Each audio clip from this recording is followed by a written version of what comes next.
federal bill that could change the definition of anti-Semitism.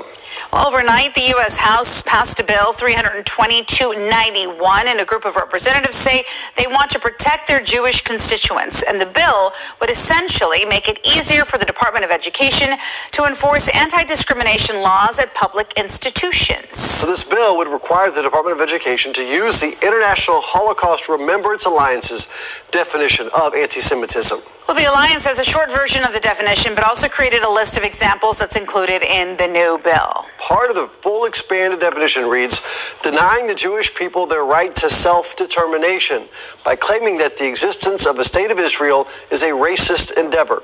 Many of the Republicans and Democrats said adding this type of regulation infringes on free speech, including Republican Congressman from Austin, Chip Roy.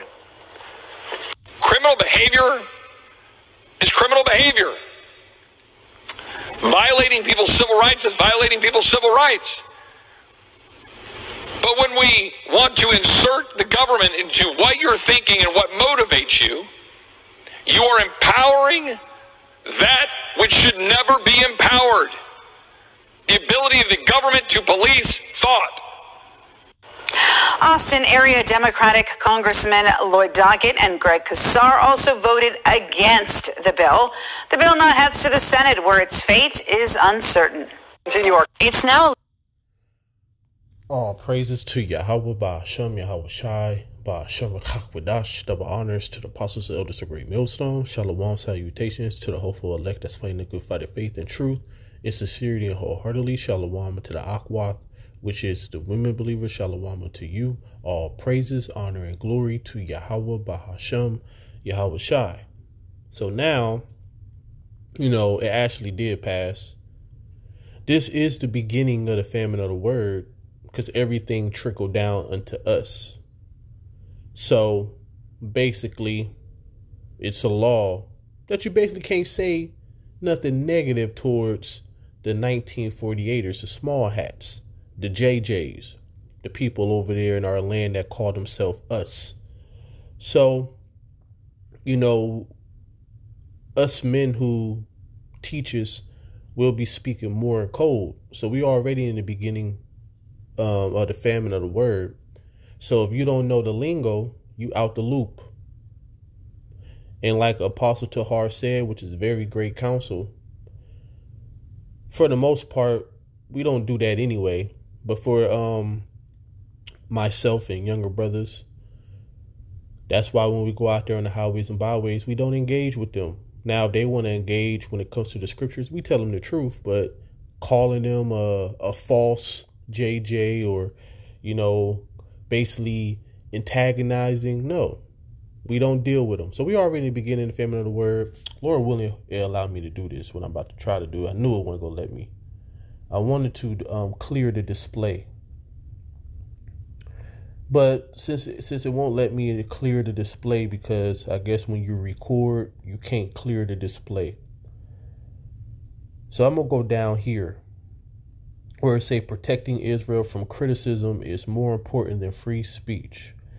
The following examples of I don't even know if I should say this word, but I'm going to say it. I'm in the Lord's hands.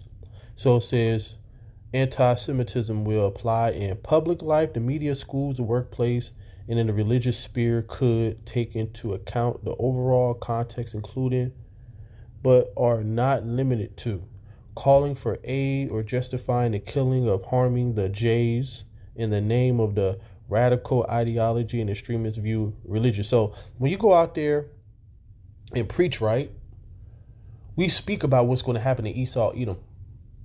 And the Jays that are imposters, they are called Amalek in the scriptures. And we speak about them sometimes, but we just keep it scripture. So now we just have to keep it scripture.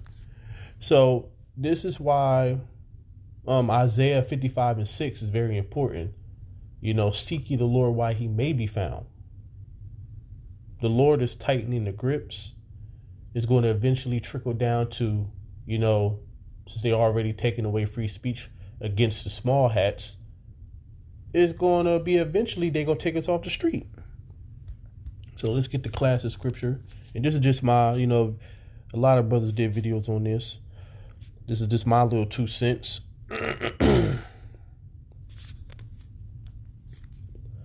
So it says, behold, the days come, said the Lord Yahweh, that I will send a famine in the land, not a famine of bread, nor a thirst of water, but of hearing the words of Yahweh, which shows you that it's going to be a famine of the word before an actual real famine when it comes to resources. Don't you see what's happening? Because even though the food high as hell, but you can still go and get some food. All right. But right now they passing laws. They're trying to choke your speech. So yeah, the word is not going to be accessible as it used to. And all the people that's playing games with the word, all you're going to be looking real stupid soon. So it said, and they shall wander from sea to sea and from the north even to the east, and they shall run to and fro to seek the word of Yahweh and shall not find it. So when it's too late, that's when people are going to want to try to find the word and find out what's going on. See, the Lord is doing something. And he been doing things. He been having the prophets out there. He ain't have us in a dark place, in a secret place. He had us right in the forefront. We've been a spectacle to the world for a long time. And you know how Esau Edom do. He know that he can't just come straight for us, so he have to go around it.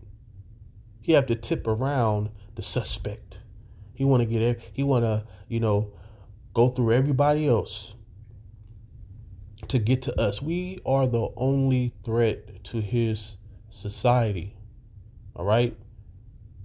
Because I said this on the highways and byways yesterday. See, or maybe I did. Maybe I was meditating on it. So when it comes to, people waking up, that's something that, the elite don't want to happen. But guess what?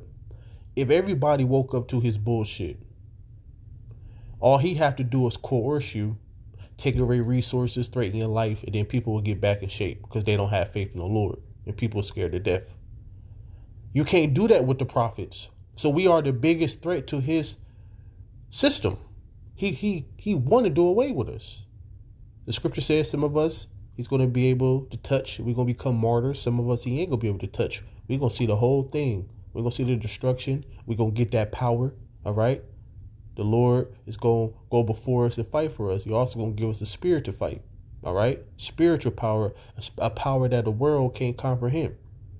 So these are the things that's coming to the earth. So we basically close to the famine of the word. And this is what the Lord is about to do.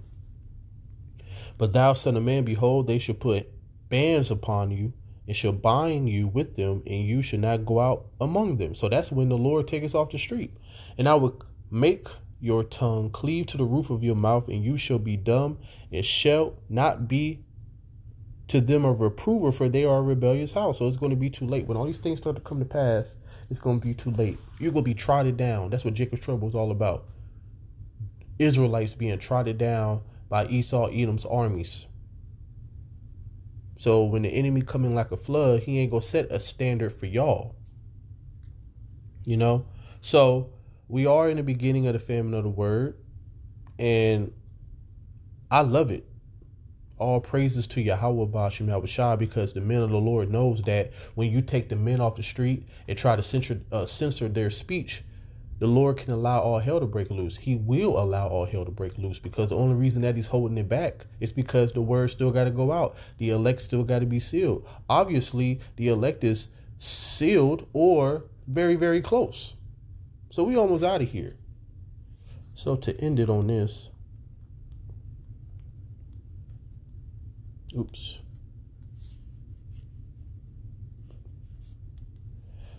So this is about to come. One land also shall ask another and say, is righteousness that maketh a man gone through you? And it shall say no. So this is the people of the world going to be inquiring the men of the Lord. Right now you're scoffing, you're talking shit, but when this day come, when it get all bad out here, when it's sedition among men, people fighting with swords in their hand, the actual famine, all of that, you're not knowing which way to turn, you're perplexed. Oh my God, I need an answer. What is going on? We've been telling you what the fuck is about to happen.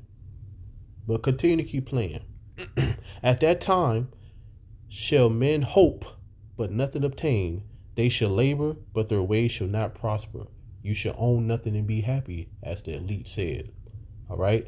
And then while you owning nothing and being happy, that's their saying. That's not really going to be true. You're going to be fucking devastated. But that's the world that they're trying to enter you into. And for the ones who don't have knowledge and don't have belief, you're going to be like, well, this is the best thing possible. You know, owning nothing and being happy. So yeah, that's what's coming to the earth. But before that, the word is not going to be in the earth no more. The Lord is going to hide the prophets, and then all hell going to break loose. So seek ye the Lord while he may be found. All praises to Yahweh Ba'ashem Al Shai and Shalom.